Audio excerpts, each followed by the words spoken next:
Bonjour à toutes, bonjour à tous. Alors pour celles ou ceux qui ont pu regarder ma vidéo précédente sur la dépose, le nettoyage, la vérification, le test du démarreur.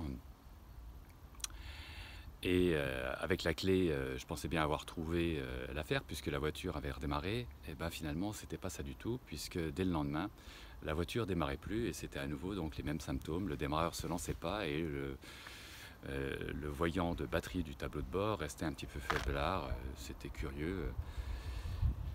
Et donc il se passait toujours rien, donc je me suis dit bon sang de soir, donc si c'est pas le démarreur, c'est quelque chose qui se passe entre le Neyman et le démarreur. Et donc je me suis lancé dans les recherches. J'ai déjà commencé par regarder ce qu'il en était au niveau du boîtier de servitude ici, hein, là où on a encore toute une série de fusibles et puis toute une série de relais. Et j'ai cru un bout de temps que c'était un des relais que je croyais avoir identifié. Et je l'ai tripatouillé, j'ai testé, je lui ai donné de l'électricité, enfin bref, je l'ai fait griller.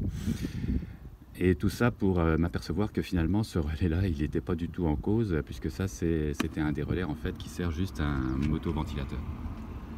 Donc rien à voir avec le démarrage. En recherchant et en potassant plus la revue technique, je me suis aperçu qu'en fait sur ce modèle-là, il n'y avait pas de relais. Donc le plus du contact était transmis directement du Neyman jusqu'au démarreur. Et donc j'étais prêt à me lancer dans le démontage du faisceau. Et ça, pour ceux qui s'y sont déjà essayés, c'est long, c'est difficile, et puis on n'est jamais sûr finalement de trouver quoi que ce soit sur un faisceau de câble électrique, hein. Donc c'était chaud et je commençais un petit peu désespéré. Et puis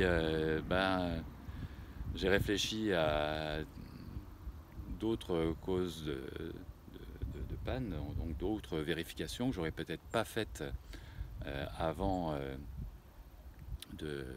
d'entreprendre tout ça. Donc bien sûr j'avais vérifié la tension de la batterie, de toute façon la batterie est neuve. J'avais vérifié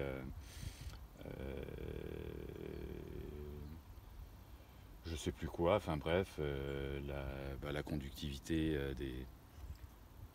des bornes au niveau du démarreur. Donc bon sang de soir, qu'est-ce que ça pouvait être? Et voilà, je vous fais pas plus lambiner, j'ai trouvé. Donc quand le courant passe pas bien, et le démarreur ça pompe beaucoup, hein, si vous vous souvenez, c'est un démarreur qui fait 1400 watts en 12 volts, vous mettez ça dans P égale UI, donc voilà, il lui faut au minimum 120 ampères, et en fait c'est même beaucoup plus en impulsion. Donc qu'est-ce qui faisait que ma foi, j'avais du courant pour à peu près tout, sauf pour le démarreur?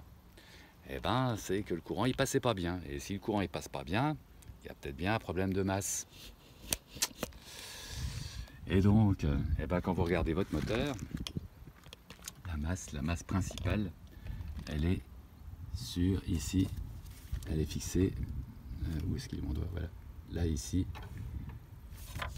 sur la boîte de vitesse. Et en fait tout ça était bien noir de gras, ça pataugeait un petit peu dans le gras. Donc j'ai simplement dévissé l'écrou quand je l'avais fait, quand j'avais changé l'embrayage, hein, et j'ai brossé, nettoyé et reposé. Donc le tout, ça doit faire à peu près 30 secondes, hein, c'est un écrou de 10, voilà. Et allons voir ce qu'il en est. Donc là j'ai pas remis la boîte à air, le débitmètre se promène, enfin bref, l'air n'arrive pas sur le chemin normal à la boîte à air, mais en attendant, qu'est-ce que ça donne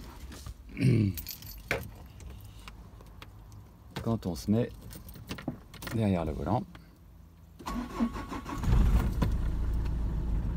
C'est dingue, hein. C'est dingue, 30 secondes. Donc j'espère que vous m'en voulez pas, peut-être de vous avoir fait perdre votre temps avec 26 minutes sur le démarreur. C'était 30 secondes sur un écrou de rien du tout. Voilà, allez, bye, bon week-end.